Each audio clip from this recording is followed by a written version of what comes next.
TV pour yow au-delà de ni ñu ko tuddee nii xaar nga ci moom mu expliquer wu publiquement Abdoulaye Daouda Diallo Moustapha Ba ci ni ñu wax ni bokk nañ ci lu suuxal réew mi ci wàllu bor yeeg liñ ci tudd ak yeneen koppar yoo xamante ne génn te xamuñu fan la dugg yooyu yëpp soo koy boole da nga naan xaar nga ci ñoom ci bisu tey bi wala ci fan yu ñu jëm ñoom it ñu dégg seeni baat.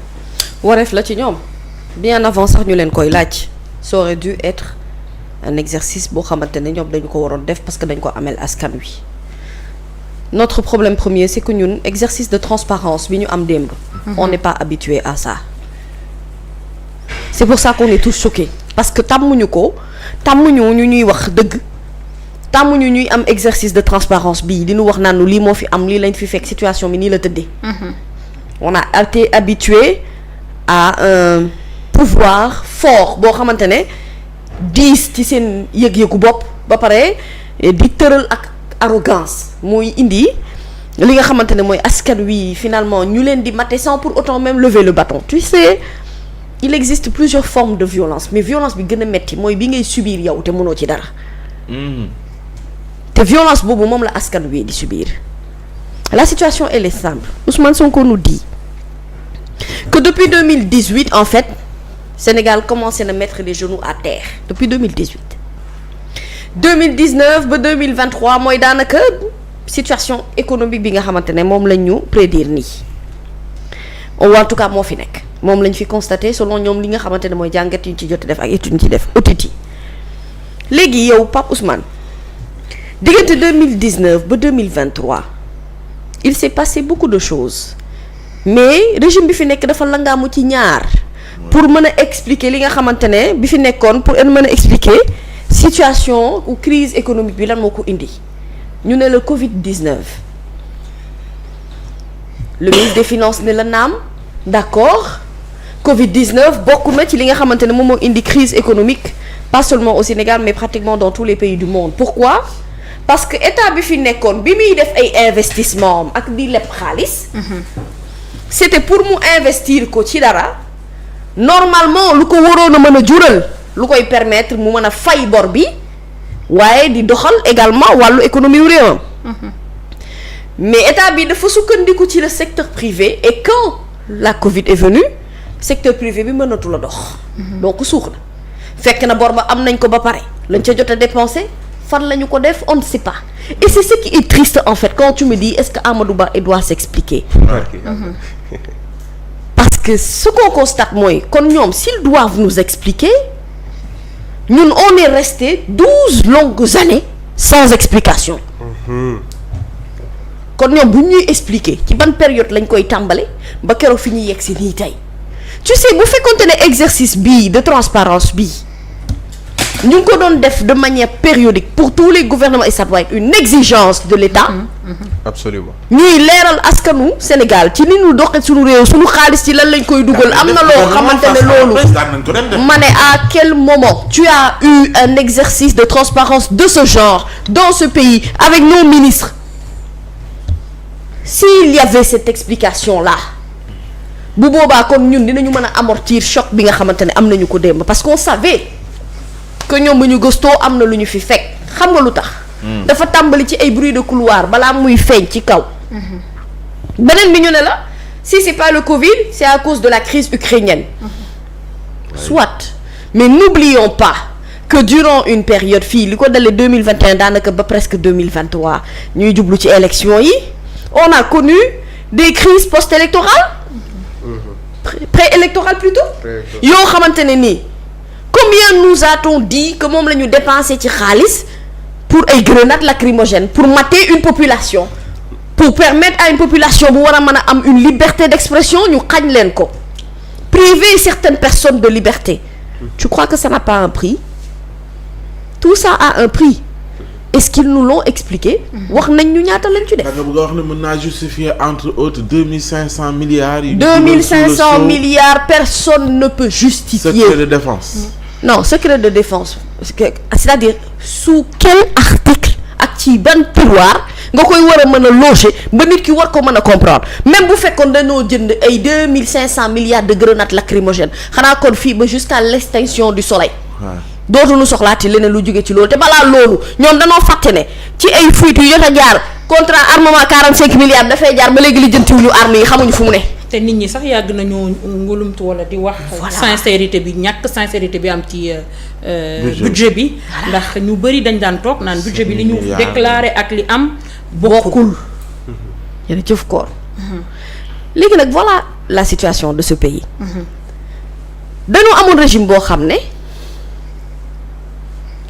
naam investir nañu mais ils n'ont pas fait de bons investissements maanaam ils n'ont pas fait d'investissement yu leen di permettre ñuy am retour sur investissement. Absolument.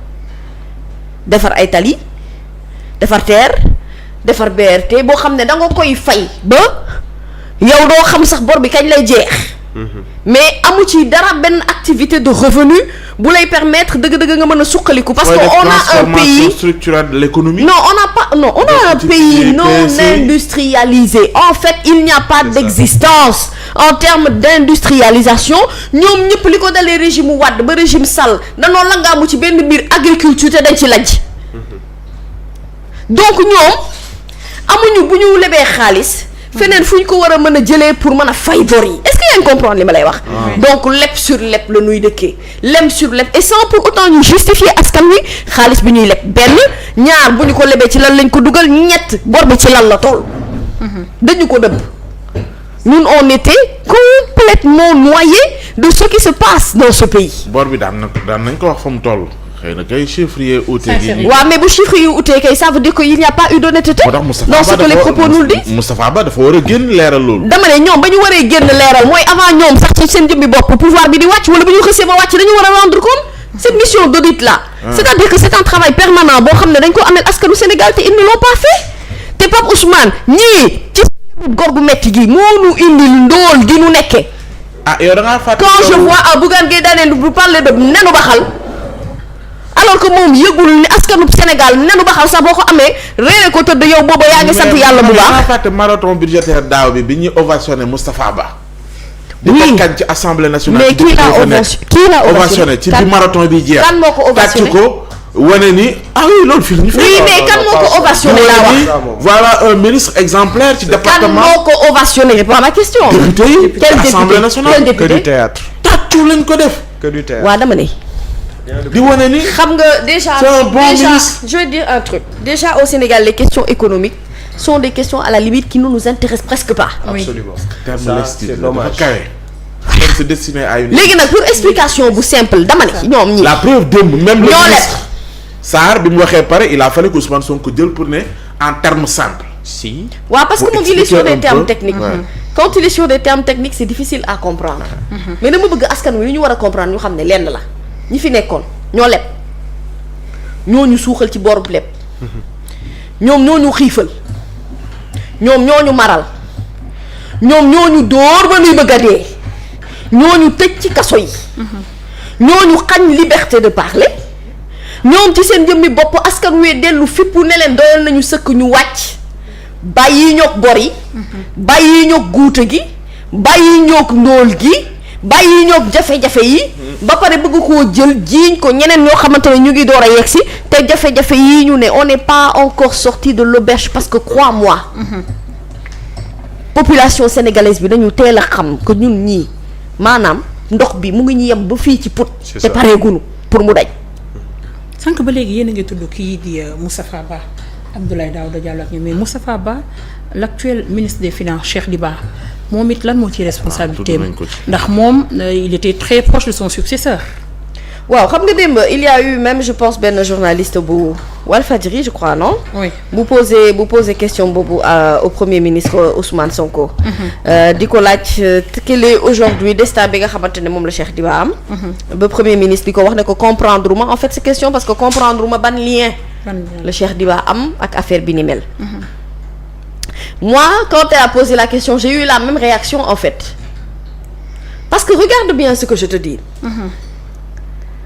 Si aujourd'hui c'est le ministre chargé de cette question qui fait un point de presse à côté du Premier ministre, Cheikh Diba bi ñu bëgg a wax ne xanaa kon dañ koo bëgg a layal bokk ñenn ñi ni sax ne Cheikh Diba mu ngi fi alors que Cheikh Diba est aux États-Unis auprès du président de la République.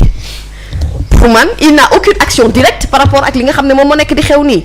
on est en train de déplacer le débat et de situer des responsabilités bëgg ko wéer ci ndoddu ñeneen dañ ne su fekkente ne le point de presse bi nga xam ne moom le premier ministre Ousmane Sonko def démb lii moo am ñu ubbi enquête yi ba enquête yi situer responsabilité est-ce que xam nga ne bu boobaa Sénégal dafa war a lancer une plainte collective. si absolument. bu fekkee waruñu ko def sax léegi. dañu war a lancer une plainte collective qu'on se dise la vérité.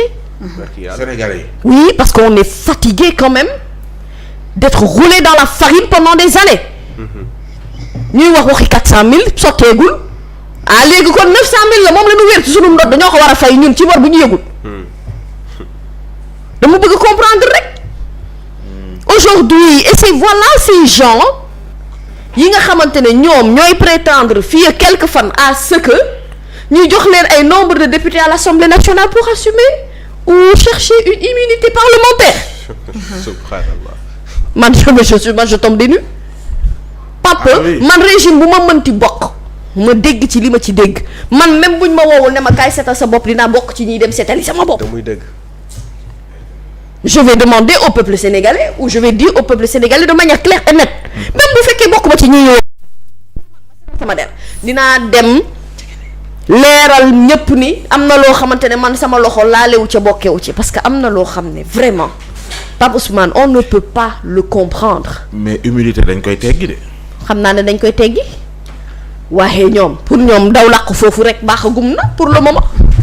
te dama ne ñëpp koo xamante ne ci régime bee nga bokk régime président de la République Macky Sall tu te dois de rendre compte à ces populations là et on demande à ce que cet exercice là puisse continuer muy continuer di wéyee nii maanaam ñuy continuer di nu wax situation dëkk bi fan la toll et c'est là où j'ai aimé la phrase du président Bassirou Diomaye Diakhar Faye quand il dit que du ma diriger du ma tàmbali sama mandat ci ay mensonges du ma diriger ci ay mensonges du ma ko dérouler ci ay mensonges te du ma ko jeexal itam ci ay mensonges c'est-à-dire ñun ñoo tàmm nabu ñu ñàkk wax dëgg ba finalement ku nuy wax dëgg ñu dañuy jàpp ne automatiquement danga nuy fen parce qu'on n'est pas habitué à avoir ou à voir la vérité des faits de manière claire et nette c'est une grosse déception moom la sénégalais yu bëri am ci li nga xamante ne moom mooy point de presse bi fi jot a génn démb te loolu gëm naa ne lu tuuti rek la ñu fësal par rapport ak lu bëri parce que hier il s'agissait de parler de la situation financière économique du pays boo duggoon ci yeneen i fànn